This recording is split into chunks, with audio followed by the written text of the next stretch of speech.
Bonjour, bienvenue sur votre chaîne préférée, Start-up d'Afrique.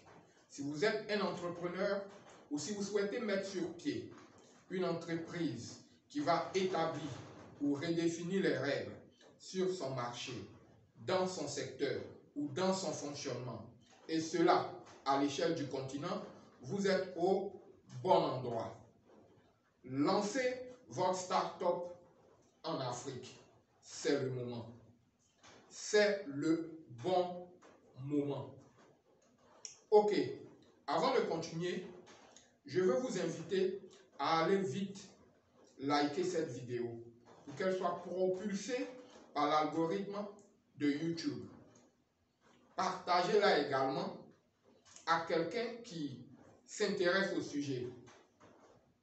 Maintenant que j'ai reçu votre sympathie avec tous ces pouces que vous avez laissés et ces partages, nous pouvons continuer avec le sujet du jour. Lancez votre start-up en Afrique.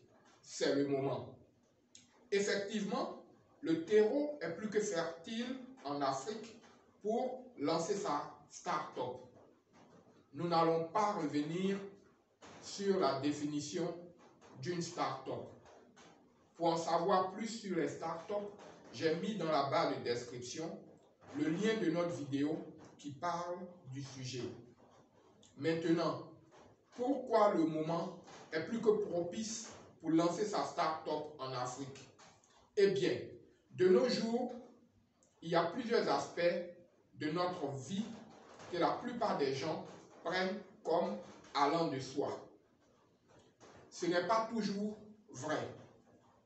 Par exemple, il y a 25 ans, posséder un ordinateur ou un téléphone portable était vraiment un luxe.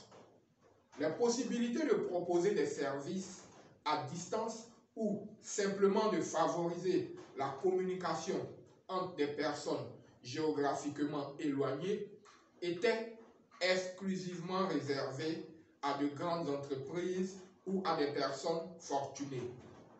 Alors que, pas plus tard qu'hier, je rendais visite à une famille modeste qui disposait d'équipements dignes d'une entreprise sérieuse.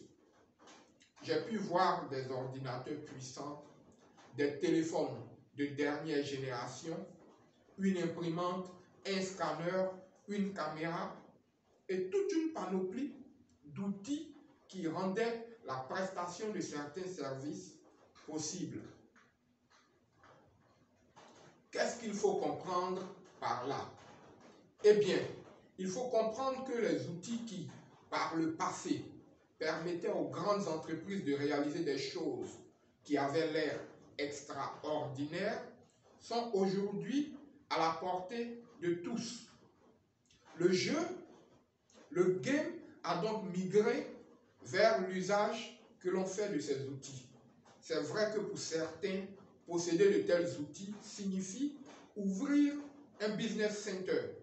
C'est un choix noble que je respecte d'ailleurs. Mais après une seconde réflexion, on peut utiliser ces outils pour produire et délivrer plus de valeur sur un marché. Avec de la créativité, on peut se servir de ce qu'on possède et lancer une start-up. Ce ne sont pas les mieux équipés, ni même les grandes entreprises qui le feront.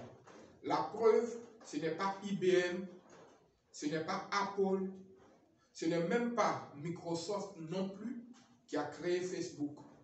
Ce sont des gamins dans une chambre d'étudiants qui l'ont fait. Je le répète, des gamins dans une chambre d'étudiants. Et si ça se trouve, toi qui me regardes, tu es mieux équipé que ces petits étudiants ne l'étaient à l'époque. Tu as aussi des possibilités. Tu as plein de gadgets autour de toi que tu peux mettre à profit. Il suffit de prendre le temps d'une bonne réflexion. Maintenant, pourquoi je recommande de lancer ta start-up et pas une entreprise traditionnelle? Une entreprise traditionnelle, c'est, on va dire, une entreprise qui exploite un business model connu et bien éprouvé. un business model, disons, classique. Il peut s'agir de l'achat d'une marchandise pour la revendre ou encore de l'approvisionnement en matières premières suivi de la fabrication d'un produit qui sera mis en vente sur un marché connu par des circuits de distribution classiques.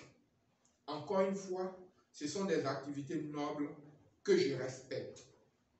Mais je recommande de lancer une start-up, premièrement parce que dans toute l'histoire de la création d'entreprises, aucune autre forme d'organisation marchande n'a eu un impact semblable à celui des start-up sur le monde et aussi sur la prospérité des entrepreneurs.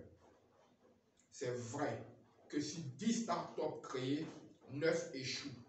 Ce n'est pas bien grave. Tu échoues déjà sans avoir jamais lancé de start-up.